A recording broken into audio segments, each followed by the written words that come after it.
Welcome to the Dad Hammer Podcast, a casual Warhammer show where we discuss all things 40k, Age of Sigmar, and literally everything else Warhammer related. So whether you are a beginner or seasoned veteran, we are so glad that you've joined us on your Warhammer journey. I am your host, David the War Boss, and I am joined by the Chaplain. Just myself and the Chaplain. That's it. Just the two of us. That's all you need. How you doing, my friend? I'm doing good. Excited to talk about all the releases and Skaventide. I mean, that was a big deal. A big deal. So yeah, it's good to be here. Good to be part of what's going on, and happy to talk all things Warhammer. Yeah, and I'll say, we've, I guess, just like all of our listeners, you've got day jobs or you go to school or something. You always got something going on, and even though we have our own jobs and we have things, families, and things that take up a lot of our time, it is nice just to kind of sit and talk about our hobby. And so hopefully, if you're listening or watching this, you have the same feeling. Like, it's nice just to be able to disconnect from the world for a moment and just chat with some friends about Warhammer. And so again, thank you so much for listening. I really appreciate the support. As always, if you are watching on YouTube, make sure you subscribe, hit the thumbs up, and all the things that help the algorithm along. But I did want to take a moment and read a review that we got from France, of all places. So this is from the user The Blark, BLARK, and the title, 5-star review, first of all, so thank you so much for that. The title was Working on My English and My Warhammer, which is a pretty awesome combination. So it says, listening from France, I enjoyed the smooth and distinct dialogues. Wow. I don't know if I'm smooth. Lee, are we smooth? Smooth. I don't know. So smooth. so smooth. I enjoyed the smooth and distinct dialogues and a good production value, making the show easy to follow for non-native speakers. The content is instructive. It's nice to have insights from casual players with a real life outside of the hobby. Keep up the good works, guys. Thanks. Wow. I mean, just really cool. Thank you so much. And props to you listening from France and being able to still understand everything, even through my redneck accent. I mean, props to you for being able to understand. But Lee, I think we balance each other out. I've got the southern draw, and then you got the English accent. There's somewhere in the middle. Hopefully we find our audience, right? That's it, something like that. And then you add the other guys into the mix, and maybe that just works. All those ingredients make it. It's like smooth. A club sandwich. Yeah. Yeah. Well, we won't break down who is in what ingredient. So no, exactly. No. But again, if you would be so kind, leave us a review, Apple Podcasts. We'll find it eventually. Sometimes the way that it sorts through is a little tedious, but we'll get there. So please do leave us a review. Throw us a comment on YouTube or Instagram, whatever social network you like to do the most. We really appreciate your support. All right, so let's get into the agenda. I mean, it's going to be all things preview, Warhammer preview. If you are not aware, Games Workshop will do these online previews where they'll talk about all of the new releases coming up. And they used to do them in a little more of a live fashion where they would talk through the chat and all that kind of stuff. Recently, I've seen they're a little more scripted. Looks like they record them ahead of time and then they release them, which makes sense to me. But you lose some of that live chit chat back and forth with the community, but yeah, that's okay. I think really all I care about, are we getting the releases? Are we getting the news? That's the main thing. So they had one recently, and it's been a week now, I think, by the time this show airs, a couple weeks. But they had two previews. The first one was all about Age of Sigmar, the 4th edition that is coming out. Tons of announcements there. What's in the box called Skaventide. So we'll get into that and talk our impressions. I've got several pictures if you're watching this on YouTube where you can see all the content that's going to be released. And then they followed it up with another preview, which is a little rare. They don't do that very often. But they had a preview on multiple games, and one of those being 40k, which is our also main jam, I guess, that we have on our show. So we'll discuss some of the announcements there that talked about Adeptus Sororitas and Gene Stealer cults. And so we'll get into those. But before we get into all the news, let's do, because we have a lot to discuss, let's do a quick update. Mr. Chaplin, on our pile of potential, has the pile of potential increased or gotten a little better over the last 7 days? I'm going to go first. Okay. Because I have some good news. I have finished my Stormdrake Guard. It's only taken me, it's got to be like 3 months now. it's only 2 of them, which is really, really sad. I've got 2 dragons. And it's like the scales. So it's not even that hard to paint. It's really the best case scenario for contrast paints. Because I mean, you painted dragons before, you painted lizards before, the Seraphon, and it is one of the most satisfying things to paint scales with contrast paint, because you don't have to be a good painter. You just I love doing it. It's like, man, I'm a really good painter when I just do a single coat of that contrast paint and the ink gets into the crevices, and honestly you can just leave it alone from there if you want to. But painting dragons, and I painted like the underside of the wings. I'll throw up one here. I've got one. I'll try to put it up on camera. So you can see that, just with the contrast paint, it really catches the shadows really nicely. And then on the underside, that's all just skeleton horde contrast paint. So you can see where it's gotten into the recesses there. And everything else was just, different shades and whatnot. So a fun model to paint, actually. It just took me forever. I have it sitting on my desk, during work, and then after work, sometimes I'm tired. I don't want to paint, and that sounds a little weird, but I think with the launch of Skaven Tide coming up and all of the new Stormcast stuff, that I am a Stormcast player and a Skaven player, ironically, with all this stuff coming up, I'm definitely getting this box set that we're going to talk about here in a minute. So now my pile of potential, it's, oh man, I got to hurry up and get this stuff done. So I made some pretty good progress. I have a question for you. Are you Yes, going to sir. be like, when you can't get the friends over to play, are you going to play like yourself, and like on one side be like, I'm Stormcast, and the other side like, I'm Skaven, and then you're Like just going in to run like in around the table? Spaceballs, where he like walks in and he sees like the dark helmet, like a Rick Moranis, like like it playing. I'm making pew pew sounds. Just you could play Yeah. the whole game on your own, and look, you're already thinking about it. You're like, this could work. Yeah. Well, and then my son comes in with his Ninja Turtles, joins the fight. That's actually a pretty good idea. I could do multiplayer That's with it. Ninja Turtles. Yeah. Go and buy the ninja rats that are in Underworld, the ones that look like Splinter. Yeah. Bring them in, Uh, and away you I go. can't do any more miniatures for anyone else. I've got my own pile. I've still got a Spearhead box for Stormcast to put together. So I'm trying to get through the Stormdrake Guard, which I have, and now I've got. I've got tons of stuff to paint. I just have to get it done. And unfortunately, with the Stormcast, because I go by the box. I'm one of those weirdos. But the gold paint, spray paint that you can get, I've already lost. It's escaped me the name of the gold Retributor paint. armor. Thank you, Yeah. Retributor Army.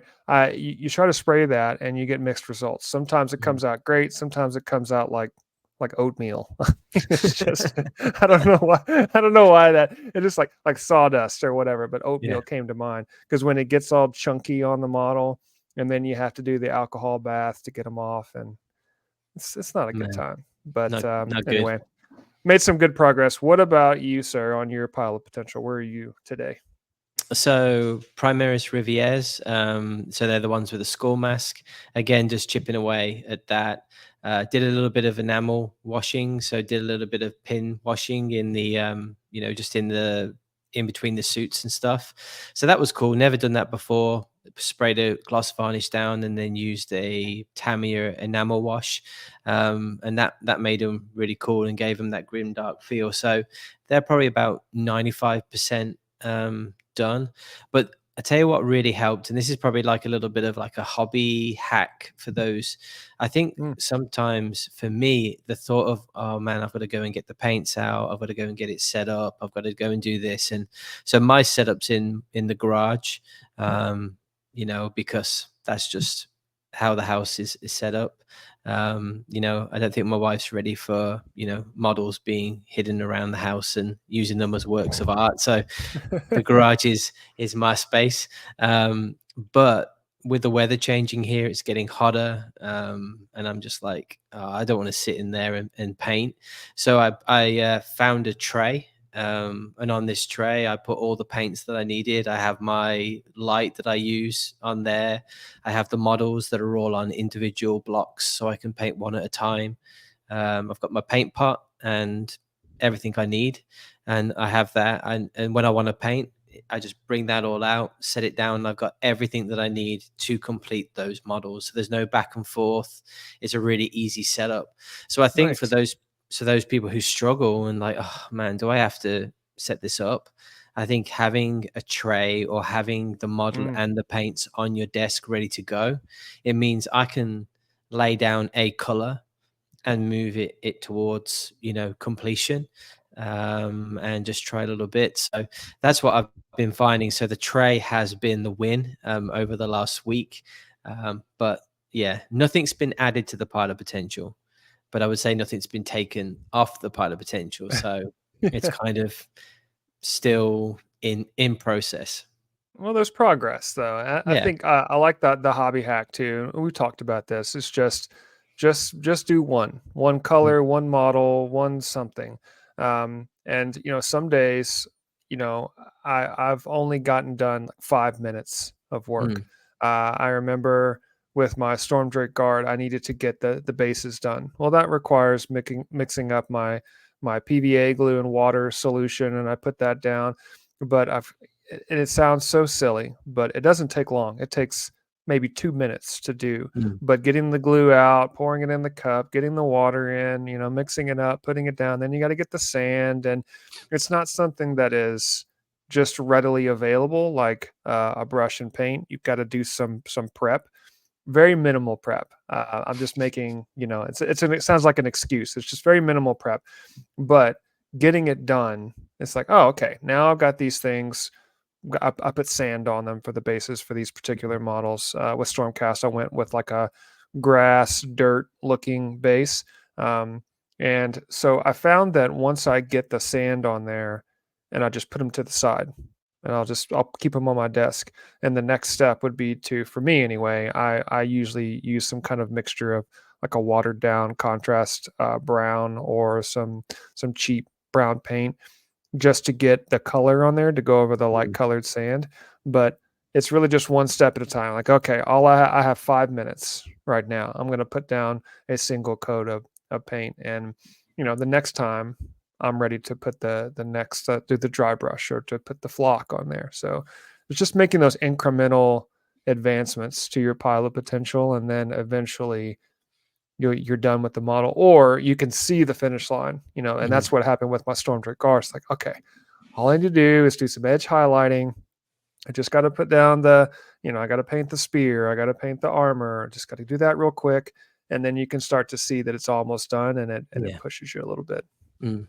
Yeah. So So hopefully next time we talk, they'll be done, and I'll yeah, be able to preview them for you, or at least put a screenshot. But they're looking good. Just trying new little techniques here and awesome. there, so it's going to be good. Cool. Well, once I get all of my Stormcast, at least to the point of a 2,000 point army or somewhere close, I'm going to take a nice picture with all the backdrop and make them look really cool, and then we'll share them up on the podcast. I think it'd be good to see the finished results as always, and that's always fun, right? To see a big army fully painted to at least my high standard. Everybody's standards are a little different, but what my standards are probably a lot lower than a lot of other people that listen to this. But it's whatever you're happy with, and as you've said, Lee, as long as we are making advancements and we're improving ourselves, challenging ourselves, that's the main thing. Yes, sir. Well, cool. So let's now get into some news. Lots of news. And we're going to start off with all things Skaven Tide, Age of Sigmar 4th edition. They announced this preview. I'm going to put it up, and we'll go full screen for this just for those watching. New Skaven Tide box. And I'll start, Lee, just because they did this whole event. It was really jam packed. I mean, they went off to the races. This was quick. Mm. They just boom, boom, boom, boom, boom. They talked through. They had some interviews with the rules designers and people that design the models, and it was kind of funny because I think at one point they just like changed seats. Yeah. So they had like the same three guys, and they just like moved them into different seats for the segments. So my guess is that they either I would assume they recorded the same day, but it was just a little odd. Like, just keep them in the same seats. I don't know why. Like, they just mixed it up. But anyway, I thought it was a cool event. It was over in like 30 minutes. I mean, it was Yeah. really quick. But Mm. Lee, wanted to get your first impression. Let's just start with the name and the box art itself. I'll throw it up full screen again. What do you think of the box art and just the overall vibe of this new edition?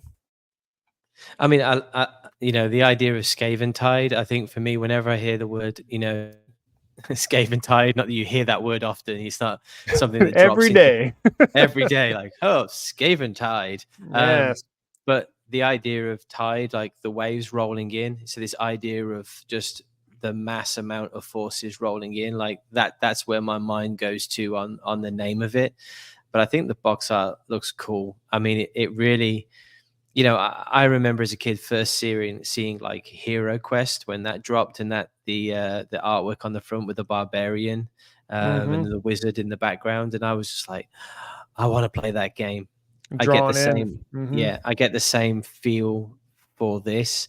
It also feels like it's very much a versus. I think they're really playing into the spearhead, the versus the good versus evil. This land versus that. So if you look, on the Yeah. box, you've got the Stormcast guy in the middle.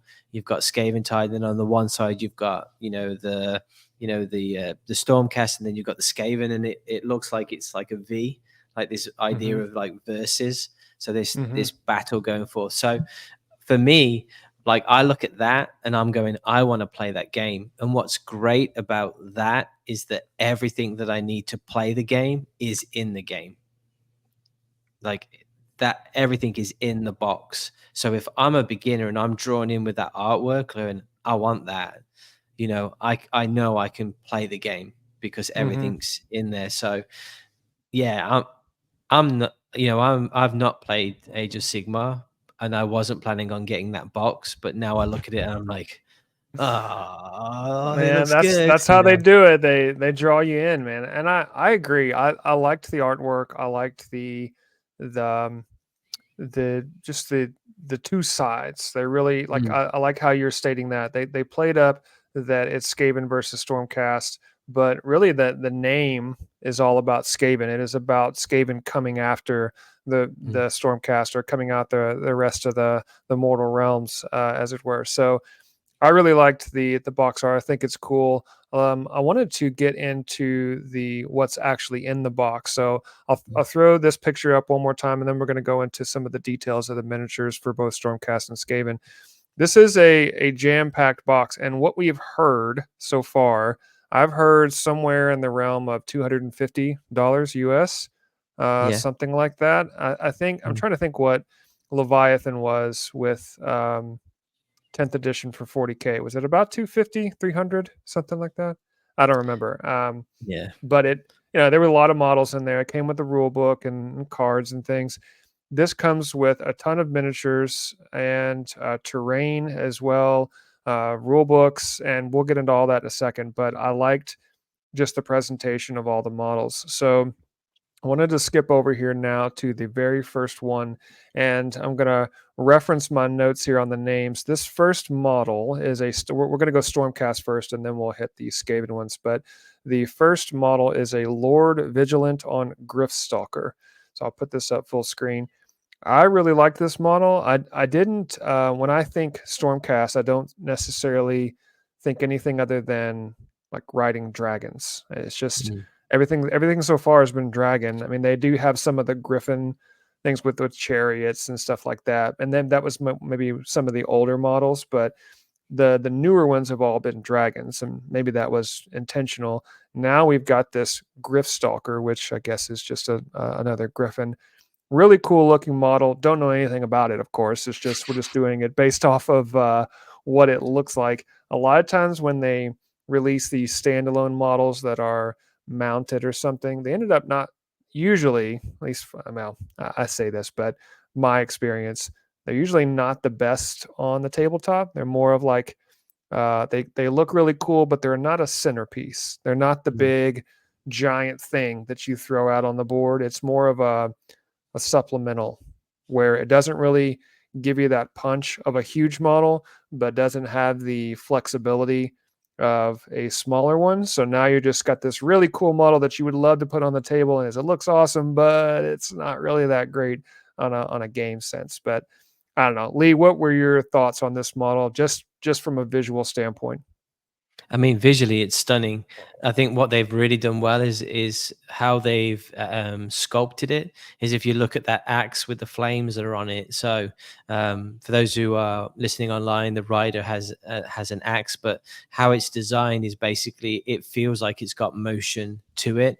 Mm, And I think with the griffin as well, the griffin has this kind of regal kind of feel, but even with the claw, the way that its claws kind of lifted up, it looks like it's ready to, you know, rip Skaven face off and, yeah, munch on I it. almost Like, think it the way that this is posed, it looks like they're actually posing for a photo op. like like doing like the catwalk on the red carpet and then just yeah. hiking up that one leg, to say, hey, here I am. Or it's like the Stormcaster's like, we're ready for war. And this one's like, he's got a Yeah. posh English voice and he's like, no, one would wait for the Skaven to come closer. Like, it's if he could talk. Yeah, Um, right. Well, maybe it can. We just don't know. You don't Maybe. know. We don't know anything about it. I think it's a cool looking model. It's different, which is Yeah. what I like. So I'm all about the variety. So the next here we've got the Lord Terminus. We'll say Terminus.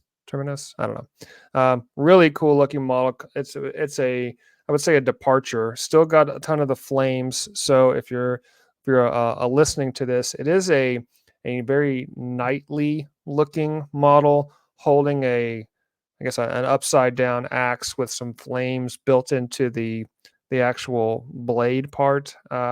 But very intimidating, very angry looking Mm. model. And along with his little servant guy, that I don't know what his role is. What is he holding? Is that another sword? I can't tell if that's another sword, or if he's just holding the hilt of a sword that happens to have some like documents attached to it, which is the worst sword ever. It's like Captain Feathersword, from the Well, Wiggles.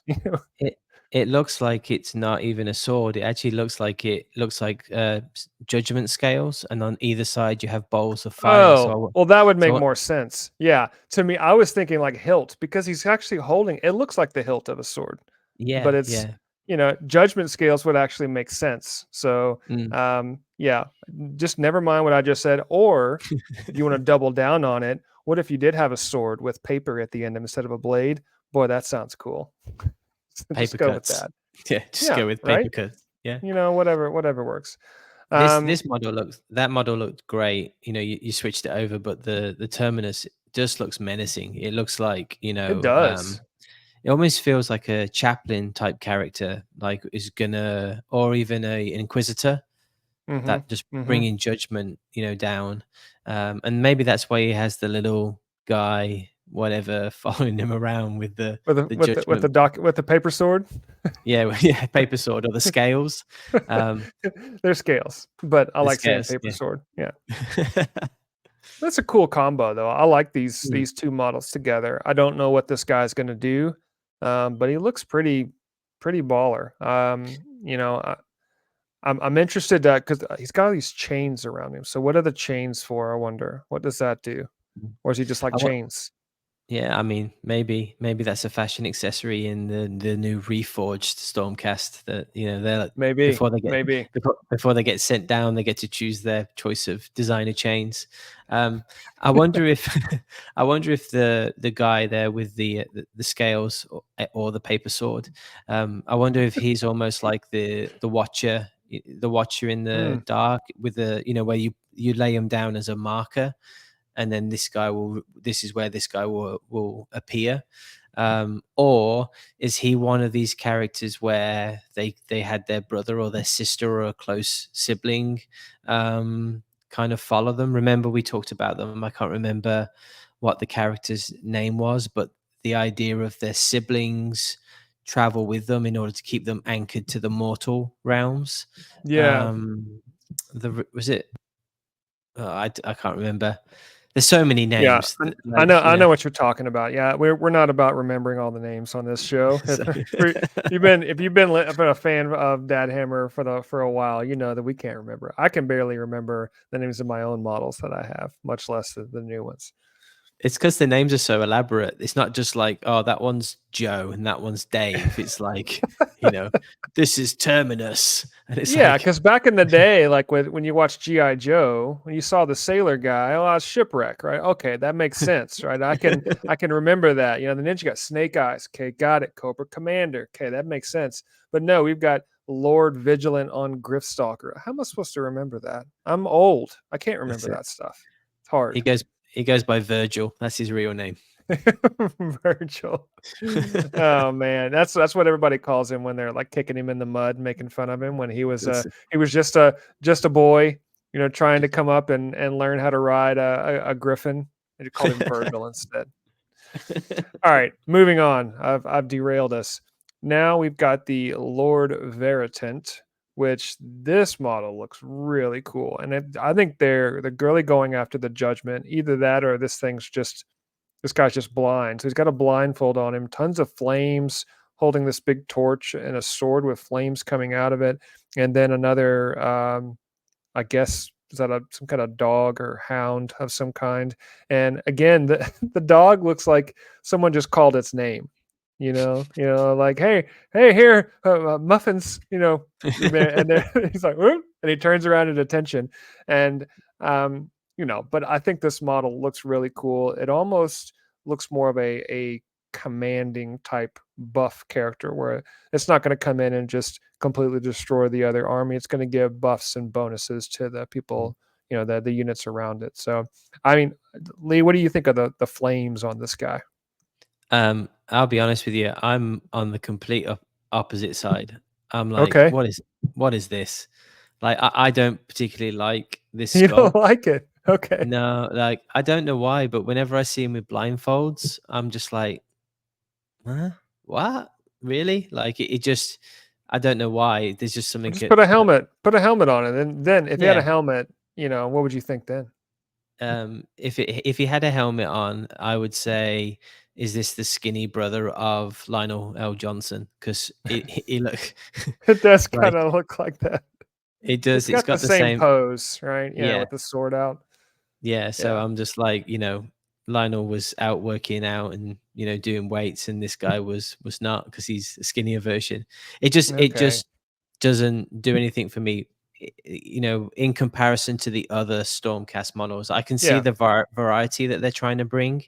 But this one, I'm like, Yeah, I mean this the Lord, was it the Lord Terminus, looks so much more menacing with the paper sword guy alongside him. And then this one, just again, this looks just more maybe a caster of some kind, or mm, someone just buffing and providing bonuses. And those mm, characters aren't always going to be in the most dynamic and terrifying. They just maybe sitting back and doing their thing.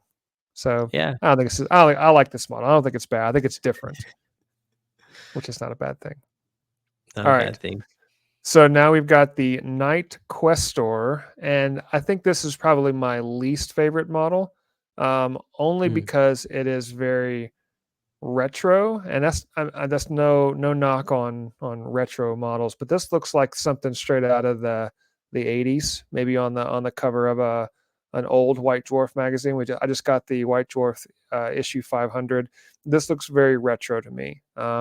It's not a bad looking model. It just doesn't do anything for me from a modern sense. So, Lee, you've disagreed with me so far. What do you think of this one? Is this your favorite model? No, Okay. this one, I would agree. This feels like a standalone quest character. It feels like a hero quest character. It feels like it Yeah. should be in a underworlds or a, Yeah. in the Callus and Toll kind of crew. Hmm. It doesn't feel cohesive, and that may be a statement that people disagree with, but because everything else feels quite dark and the silver, I think when you add color into it, it just feel a little bit different. Now, we don't know his story. Maybe he is not quite yet a full Stormcast. Maybe he hasn't died yet. So this is his first foray out into the open, and he's like, "We're going on an Maybe. adventure." Yeah. Maybe maybe his, oh, I can't remember the guy's name. I'm crossing over the genres, but maybe he's a Frodo. He's going off on an adventure before, and then he dies, and then Yeah. that's how the whole Stormcast thing happens. But yeah, He looks very very just a human quest mm, character. So if you're just listening to this, it really is. It's a standalone knight figure bearing a torch and a big sword. It's got long hair and a flowing cape, and he's standing up on a tactical rock. And it just looks like he's getting ready to go into a dungeon. It doesn't really fit into mm, this Stormcast narrative to me. yeah, This feels something just wholly different, and maybe that's intentional. Maybe that yeah, there is something special planned for this night quester, but um, I don't know. I'm not a big fan of this one, so we'll move on.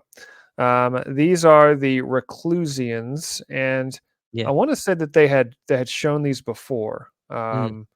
Maybe they These have, maybe they haven't. I don't remember. these are the ones that have their siblings to help them remember. Yeah, If that's right. I think so. These were cool. I like these models. These were Mm, very. This going back, we've shown some different ones here. These are much more your standard fare Stormcast troops. They come in three, and then they've got some supporting little scribes or monks or whatever these guys are, holding banners and things. I don't know what they would do other than maybe to track wounds or some kind of ability. A lot of times these support things along with the three main units. If they have some support, it's because a way to track their abilities or do something like that. So um, I like these guys. These mm, are, they don't really pop necessarily, but I like how they've got lots of different things all over the model. So it does make them look a little different. Next are we've already got these. These are the prosecutors. These are the winged knights, the stormcast things with spears. They've shown these before. I like the wings, especially the paint job on these are really really cool. The only thing I don't like, and I don't know how they would change it, are the tactical rubble. This is not a tactical rock. It's like tactical rubble to make sure that they're in this flying pose. But otherwise, you'd have to have the light stands. sticks. Yeah, the little Yeah. stands on there to keep them in flight. So Lee, what are your thoughts on models that have the like Stormdrake Guard, for example, the dragons? They don't have some kind of weird stone pillar holding them up. They've got that translucent plastic material that props them up. Would you prefer that, or are you okay with the pillars? I think I'm okay with the pillars.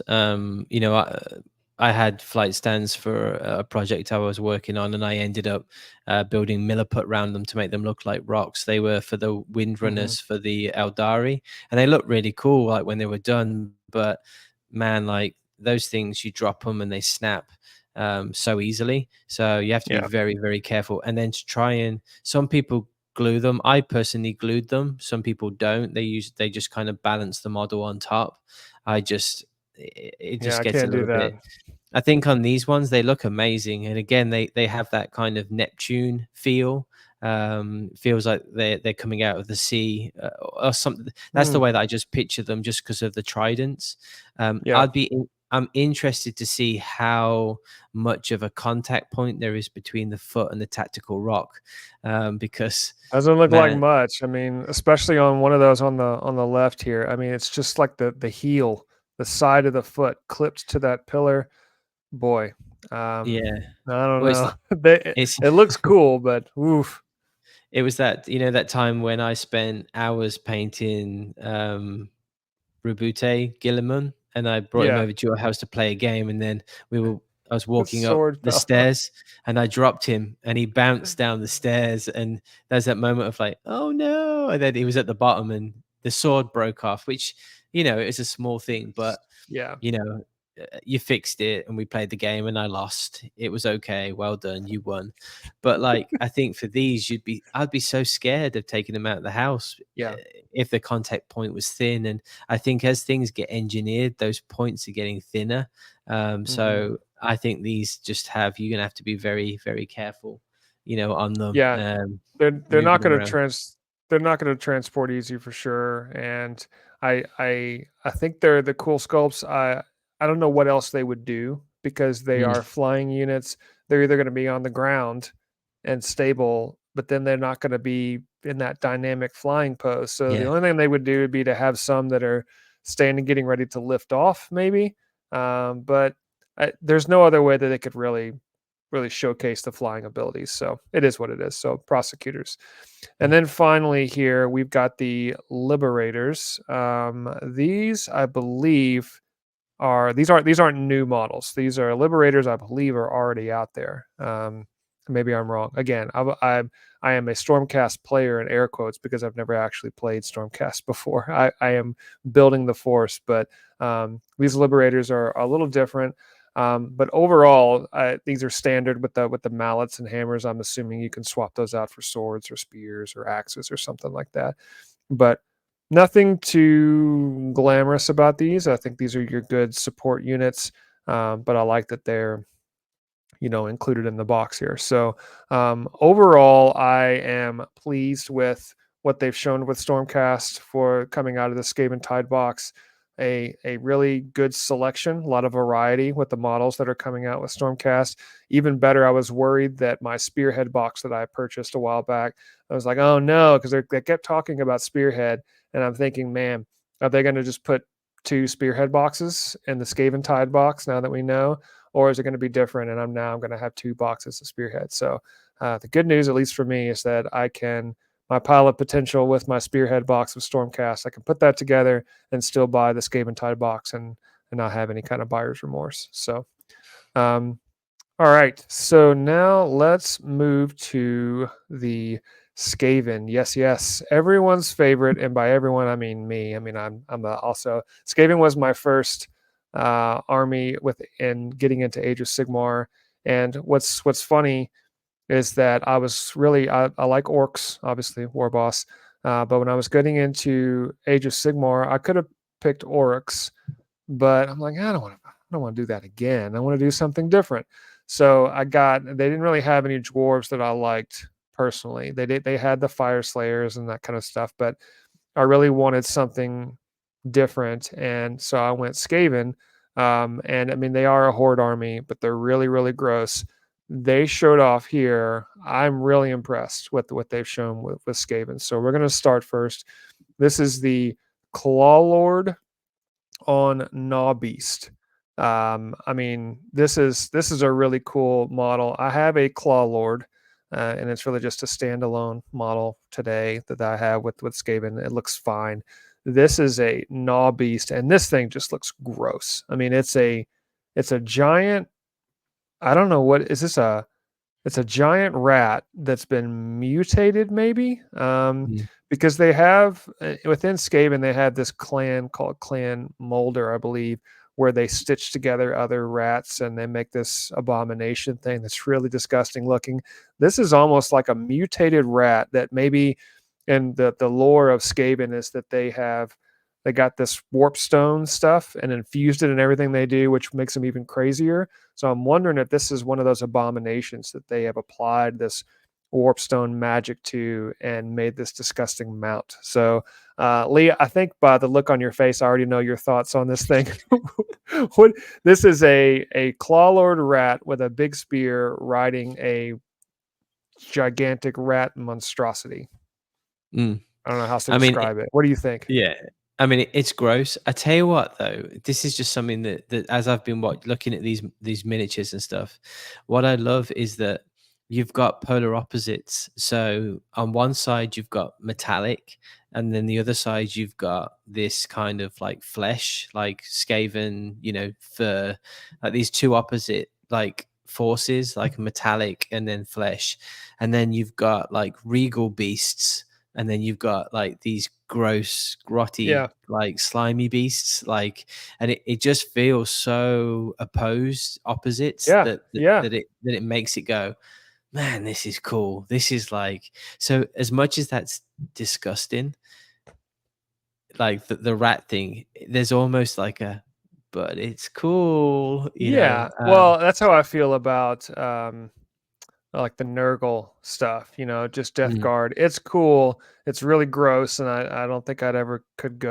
bring myself to paint something like that disgusting with all the, nastiness on those models. But this is almost more of maybe because it's fantasy, Mm. and I say fantasy in the like the old school Warhammer fantasy. I feel like I can get away with it. It's not as Yeah. disgusting because it's just that it's the elves and dwarves and rats Mm. and swords, and it's just a little easier for me to deal with. But I really like this model. I It's like great. it better than the Griftstalker model. If I'm Mm. looking at the two mounted units, this one's so much cooler looking. Mm. I don't know if it's going to be any good again on the tabletop, but boy, it sure does look cool. The armor on that as well, when I looked at that, I was like, I've painted something similar to that, which is the vampire set that I had for Underworlds. Yeah, yeah, Um, that literally is really similar to it, so working up from that purple undertone all the way to the red hmm, highlights, and then using gold as the trim. So I was like, oh, I know how to replicate the armor on that. So yeah, um and then that warpstone glow stuff is it's just super cool. So cool. yeah, Yeah, so it's a great sculpt, and again, I love those polar opposites in the box set. It just makes me just go, man, they're yeah. setting it up That's to fight. Yeah. that's one of the big appeals for me with Age of Sigmar specifically is that every army is so different. They don't look the same. They're not anywhere close. And maybe with 40K they have a lot of that too. But yeah, there's only so much you can do with an armored troop, an armored warrior. So Mm. all the Space Marines, and I mean you've got things like orcs and stuff. But if you look at and we'll talk about the Adeptus Sororitas stuff in here in a minute, they're still armored troop. And I don't mean that in a disparaging way. They've all got their different vibe. But Aedrus Sigmar's, like, you can tell, oh man, that's a Skaven army. Oh man, that's a Sylvaneth army. There's completely different worlds, and I really love that for it. So next here, this is the Grey Seer. I have a Grey Seer. This looks very similar to some of the other models that they've released in the past. I think this one's fine. It is a Grey Seer rat sitting on top of looks like a crashed bell, um, with rats crawling out of it, which is kind of cool. And then holding the Skaven symbol. Usually the Grey Seer is more of your caster or leader type role. I like this model. I think it's a cool looking model. It's not as awesome as the Claw Lord, the one we just looked at, but this one does the job. And not every single model is going to be amazing. I do like the little knife, the blade that it's got in its Mm. hand. That makes it stand out a little more. So cool looking model. Nothing necessarily to be amazed about, but that's okay. I like the rats crawling out of the bell at the bottom. That's cool. I had no idea that Grey Seer paint was named after this. Yeah, right. Isn't that weird? Like Yeah. yeah, I come up with that stuff all the time. Like I'll buy a paint, and I'm like, oh, and I'll just get it because that's the color of the paint, that I want. And then find out the name. Like, oh, how about that? you know, I see where that came from. That's- Again, I mean, so this is like a wizard type model. Yeah, like a caster. Mm-hmm. Okay. Yep. Yep. Def, Wizard. def, Thank you. definitely has that feel to it. Yeah. Yep. And then this, man, this is the Rattling Warp Blaster. I was so excited when I saw this because I was really hoping for some crazy new contraptions. And one of the things I loved about Skaven when I was looking to get into Age of Sigmar was the crazy contraptions. I like siege weapons. I like all that stuff. And so this thing is it's like it looks like the base of it looks like an old big wheel, with the big wheel in the front and the little wheels on the back. So it's like a big wheel that's being pushed with a mounted gunner on the top and I think it's called a rattling gun, um, with infused with warpstone. Again, I don't know if this thing's going to be any good, but man, does it look cool. This was my favorite model out of the box by far, second only to that Claw Lord. But boy, I really liked this. I got to make sure I read it right. Rattling Warp Blaster, really cool looking model. So Lee, were you liking this one? Was this one cool for you? Yeah, again, I mean, I don't want to like the Skaven models. Like, I'm really just anti vermin, but Yeah. but I'm just like, oh man, like, eh, again, and I think some of this tech and machinery it just goes back to Warhammer Fantasy back when I was a kid Hmm. playing. Like, the the goblins had like a pump track wagon and things, Yeah. just little things like that that just think outside the box. And this is fun. And the idea of calling it, a rattling cannon, like using the rat name within it. Yeah. Yep. So I imagine that's going to be fun to play. I think it's going to be complicated to paint. Like, just looking at the There's a lot of detail in this thing. yeah, Yeah. yeah. But also, again, every model that comes out from Sigmar, they don't keep it feeling static. It feels like there's Mm-hmm. movement, like Mm-hmm. especially with the Skaven, with almost like it looks like he's got Pushing like it. he's got a gas mask on. He's got this Oh hand yeah. on the lever, so Yeah. it looks like he's like about to crank the levers to fire. Mm-hmm. But in my mind, as I look at it, I can almost see him pulling the lever and then turning and then moving back and firing, like, like any model that does that and gets me imagining what it's going to be like if it was in real life. I'm Yeah. like, oh, that's cool. Yeah, really, really cool looking model. I like this. I'm wondering if I'll need to run more than one of these, but I don't like to buy too many of one thing. I like to have a lot of variety. So I'm excited that this is in the box. This was definitely my favorite. Wanted to throw up a couple more here as we round out the Skaven. These are the ogres. The ogres are units that I've never actually run myself because they were resin models previously, and they looked good, but they were resin. So now we're getting plastic kits. These things look really cool. Not like as amazing as the other models. I think they're fine. They look like rat ogres. I like all the little details where they've got the warp stone coming out of them, and they definitely look crazy and very dangerous and menacing looking. But didn't blow me away. They're cool. They look like rat ogres, and that's about it. Nothing more to say on that one. So The one looks like you've got Skaven Bane from Batman. yeah, Like, yeah, how very much so. The one with the mask. Yeah, that's yeah, it. I agree. That's it. Yeah. But I like all the tattoos, the markings, and you can just Mm, tell they've been carved up, and told, "Hey, go kill things," and yeah. that's what they're going to do. So, really cool models. I want to throw these. These are the Warplock Jezzails that we talked about on the last show. Cool models. I'm glad they exist. I like them. I think they're cool looking snipers. They'll be fun to run. I'm glad they're not in resin anymore, and Mm, that they are updated for the latest visuals. And then finally, just to round things out, there's a whole bunch of clan rats. The clan rats are they look a lot better. They're still clan rats, so they are what they are. I remember listening during the Warhammer preview, and they were talking about how they wanted the rats, even though they're only two pieces to put together, which was cool. It's like you put two pieces and you glue them down. And I remember from the old clan rats, they were very easy to assemble, but you got to put the shields and everything on. So I'm kind of glad. I like the lazy man way out. So these are going to be a little easier to put together. Excited for those on the Skaven. So what's worth noting with these is that each model is different. So if I remember right, and I think it was either on another podcast or it was on the live show, what they're saying is that they've created each one different Yeah. in sizes. So instead of just having a standard generic size, so I've got the Saurus Guard, everything's the same size. For these, there are individual models with individual sizes. So the Mm-hmm. idea then is when you move them up the board, the idea is that it feels like a tide, like it feels like that Yeah. you've got this. So I thought that is where, you can see where they are pushing some of these sculpts different, because it's easy to go, we'll make that one and that one and that one and that one, and then we'll just make multiples of it. You can Yep. see that they're thinking through the sculpts from a narrative point of view. So these look fun, and I like the idea of having to paint each one individually. I mean, it's going to slow you down on the pile of potential, but Yeah. one model a night, 40 nights, I mean. Oh, jeez.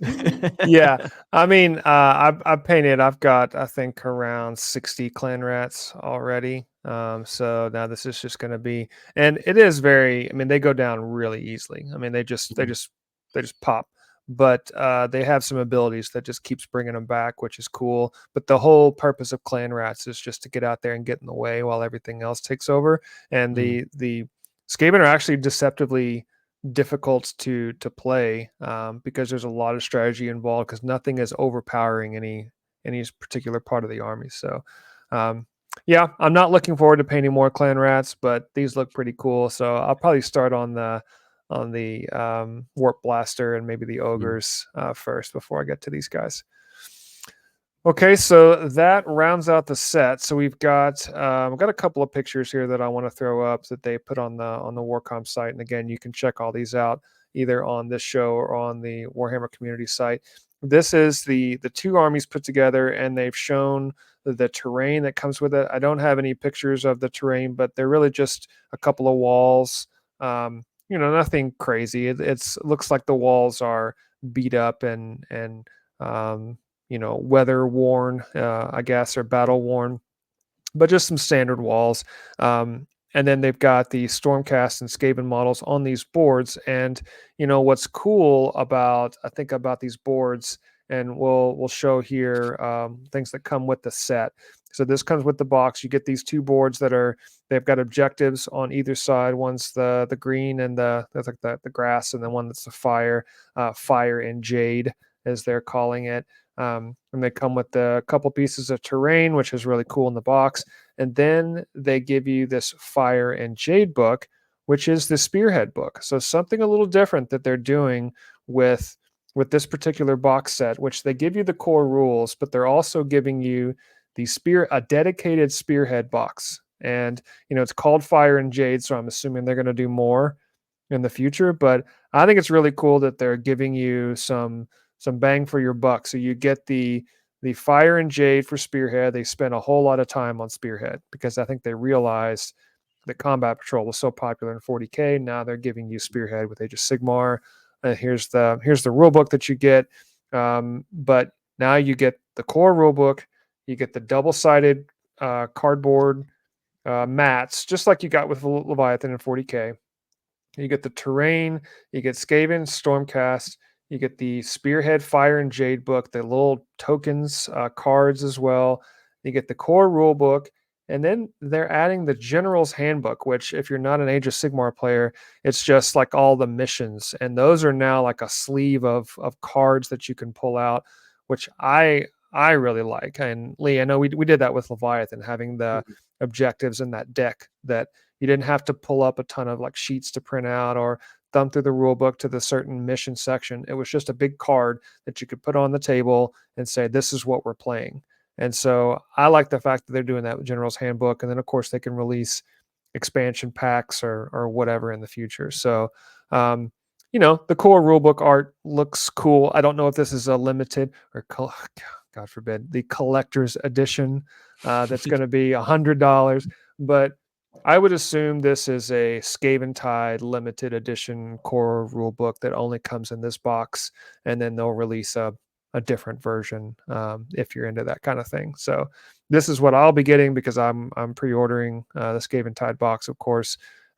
I'm excited with the contents. It looks like you're getting a pretty good value, in my opinion, of all the miniatures, the terrain, couple of terrain pieces, the boards, the dedicated spearhead book, which was pretty cool to me, and then the general's handbook stuff. So all in all, in my opinion, this Skaven Tide release, this whole box reveal, was a pretty good value. I'm really interested as a Sigmar player. I'm not as big of a Sigmar player as I am 40K, but Lee, I know that you've never played. I know you're interested. Is this enough? This full value, is this enough to sway you to pick it up, or are you still going to be wait and see? No, I think it's definitely a sway, just because the sheer amount of things that are in there. I think also from the point of view of, I've already got some spearheads, and if I want to play it with my kids, especially my 11-year-old, she's already looking at the Seraphon army, so I'm like, okay, let's get this and let's play it. So for me, it's a game in a box. Yeah. Everything you need to be able to play, and maybe that's what they were trying to do when they thought about it. They were like, hey, 40K is getting a lot of traction, but Sigmar is a really good game. How do we get people in it? And they've gone, let's just put everything in the box. So for me, it's definitely something that I'd like to pick up. Just have to see where it is on a price point. Yeah. That's the main thing when it comes to this, because you can buy so much stuff, but if the Mhm. price point is good, and you can financially do it, then for I me. think So I think 250. I think 250 US dollars is mm, likely where they'll land. I mean, I wouldn't be because of all the stuff that they get. I think if it was 40K, they could probably charge 300 just because they know they're mm, going to get people buying it no matter what. But because Sigmar is just not as popular, it's just not. And I think it's actually a better game, not by much. I think 40K you get a different type of competitive complexity with it, with all of the cover and the ranged weapons and all the different things that come along with that. Sigmar is a more brutal game because it's so melee focused. There's mm, range. There's still yeah, spells and range, and the rattling warp blaster, for example, is a ranged weapon. So there's some range stuff, but it's primarily two armies coming together, clashing steel, and there's just tons of mortal wounds. And I really like Sigmar. So if you are on the fence, if you're a 40K player, I definitely recommend trying it out. Maybe this box set is not necessarily something you want to jump into, but Spearhead again introduces a way to kind mhm, of dip your toe into it, and you can pick up some really cool units. So um, I'm excited for fourth edition. I think what we've seen just from a rumor standpoint is somewhere late June for a release. So you we'll be talking about it a lot more over the next few weeks. But my guess is that we've seen the bulk of the Age of Sigmar news for a little while. They'll probably drip feed in some more changes that are upcoming and rules things, but I think that's the most of the models. They may release a couple more, but I think that's the bulk of it. So mm, very exciting times. Well, we spent the majority of the show on Age of Sigmar, but that's okay. I mean, I'm excited for it. It was a big reveal, fourth edition. Anytime there's a new mm, edition, we're going to spend a lot of time. But there was another show on the couple days later that hit Necromunda, 40K, some other stuff. The main focus, and I was looking at some of the announcements. It wasn't a whole lot, and I'm glad I didn't get too excited for that. I mean, unless you're a huge, like, you know, Adeptus Sororitas fan, and then that's one of the things that they announced. So they showed this Battle Force box on the 40K announcement. Um, okay, a Battle Force box, just like we did it with Orcs and some of the other stuff. It's just a big box that gives you some stuff, and it's nothing new necessarily. In this case, they showed off the Codex, which is going to come out soon. I like the cover of the Codex. I'm not a Adeptus Sororitas player, so nuns with guns, as Lee, as you've said before. So that's kind of what it looks like here. I think the combat patrol looks good. Again, not a big Battle Sisters player, so I don't know much about them. But from what they've shown here, they did show off one new model, and I'm sorry, I'm not a fan. This didn't do anything for me. This was the Canoness with jump pack. I Yeah, I mean, again, it reminds me of the Knight Questor from the Stormcast. Looks very retro. They didn't take a leap forward with this one. This one just looks too old school to me. So Yeah, I mean, I got two thoughts. First of all, do you know when Harry Potter loses control of the Quidditch because it's getting bewitched and it's going out of control? This is what it kind of feels like. It feels like the thruster's gone wrong and she's like clipped out of control. Yeah, a hit a tactical building. rock. Yeah, it's like but I tell you, this is just something that just a thought that I've been thinking through, and maybe people will comment in the comments on this, but it feels like every faction so far, or a majority of them, have had jump pack. So we started off with the jump pack Marines, and then we had the release of I'm trying to think. Chaos had the the Warp Talons. Talons. Yep. Yeah, now they've got a jump pack. It's like we're going all crisscross, like gonna make you jump, like everything's about.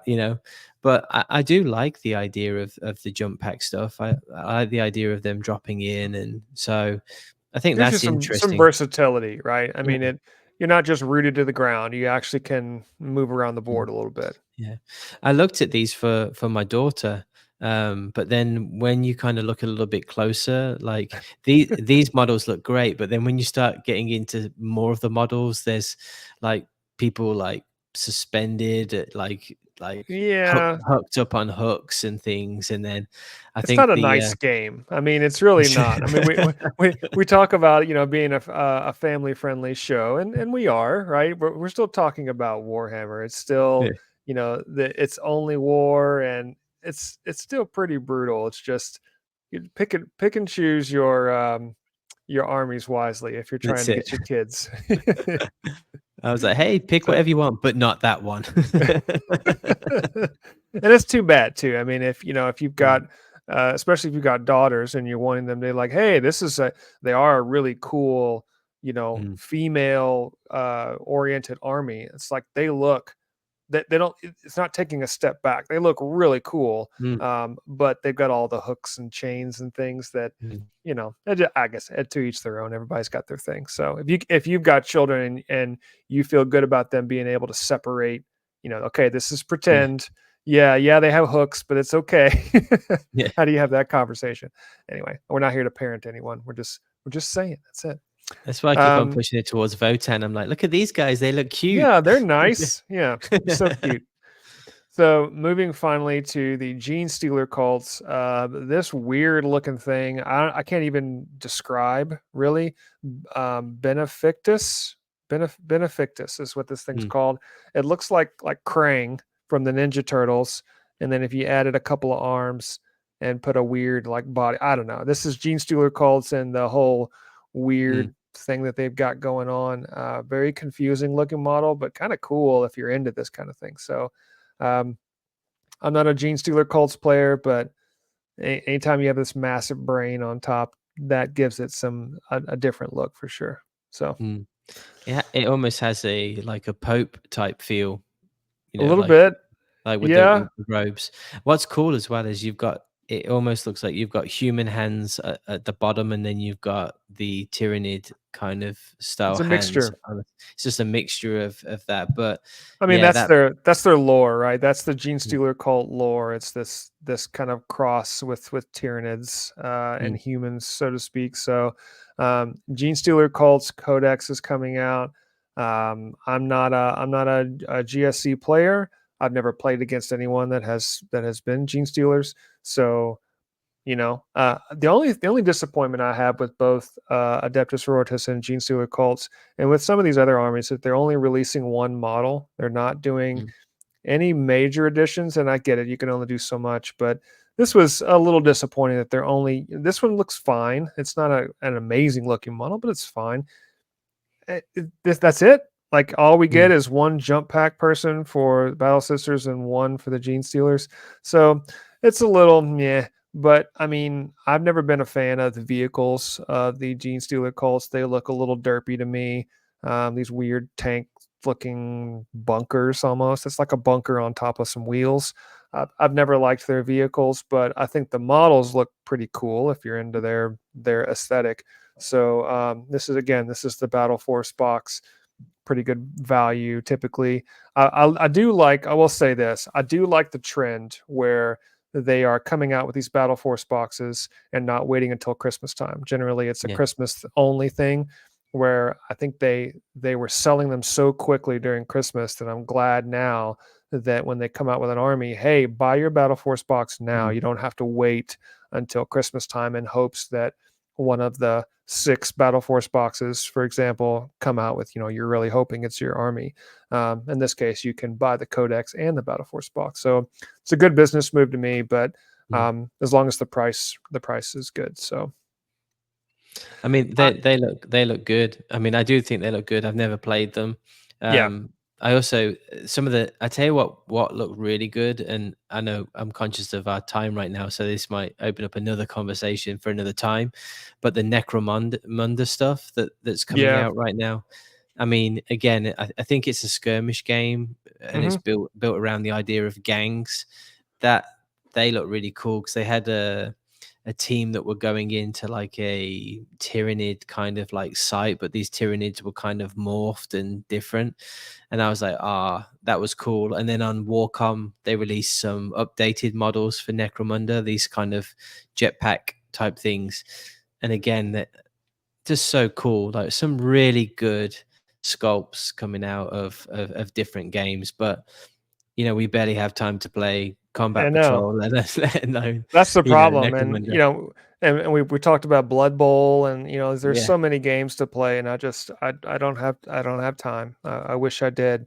So the only thing we can do is focus on the games that we have, which in this case, thankfully, Age of Sigmar and 40K are getting plenty of releases, so that the Mm, future is definitely bright. So I'm excited for 4th edition. Lee, I know that you are as well. But especially since it's Stormcast and Skaven, so I'm super excited for that. And then of course any of the 40K stuff. I'm anxious to see what the next Codex releases are mm. after these two. I'm waiting on Votan. I keep waiting on when they're going to come out with Votan, but we'll see. We'll be talking much more about those in the future, I am sure. So. Well, man, jam-packed show, lots of news, really exciting times. Again, thank you so much for listening. That will actually do it for this episode of the Dad Hammer podcast. Thanks to the chaplain, and I am David the War Boss. And until next time, remember that your pile of potential boxes can double as terrain. I know I will have plenty very, very soon. Take care, everyone. Have a great week.